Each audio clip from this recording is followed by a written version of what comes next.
এই স্কুলত গোটে ল'ৰা স্কাৰ্ট পিন্ধি কিনে আহিব ধৰিলে, কিন্তু কিয়? চাওক, গৰম বহুত আছিলে আৰু ছোৱালীবিলাকেতো নৰ্মেলি স্কাৰ্ট পিন্ধি কেনে আহে স্কুলত। আৰু ইউৰোপত তেতিয়া গৰম বেলেগ পৰ্যায়লৈ গুচি গৈছিলে, মানে 45-50 ডিগ্ৰী চেলচিয়াছ। গৰম সহ্য কৰিব নোৱাৰি ল'ৰাবিলাকে প্ৰিন্সিপালক সুধি দিলে যে ছাৰ, আমি হাফ পেণ্ট পিন্ধি আহিব পাৰিম নেকি? লং পেণ্টততো বহুত গৰম লাগে। প্ৰিন্সিপালে ক'লে, আমাৰ স্কুলততো বহুত নিয়ম আছে, এনেকুৱা চেঞ্জ কৰিব নোৱাৰি নহয় ড্ৰেছ কোড। আৰু তাৰ পিছদিনা 30টা ল'ৰা স্কাৰ্ট পিন্ধি কিনে আহি গ'ল স্কুলত।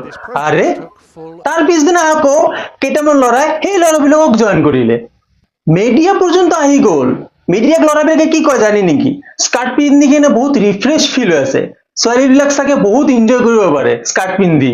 আৰুতো কেইটামান ল'ৰা এক্সট্ৰিম, যাৰ ভৰিত নেকি চুলি বেছি, ই চেভ কৰি কিনে আহিছে যাতে স্কাৰ্ট পিন্ধিলে দেখাত কুল লাগে। ভাবকচোন কি অৱস্থা।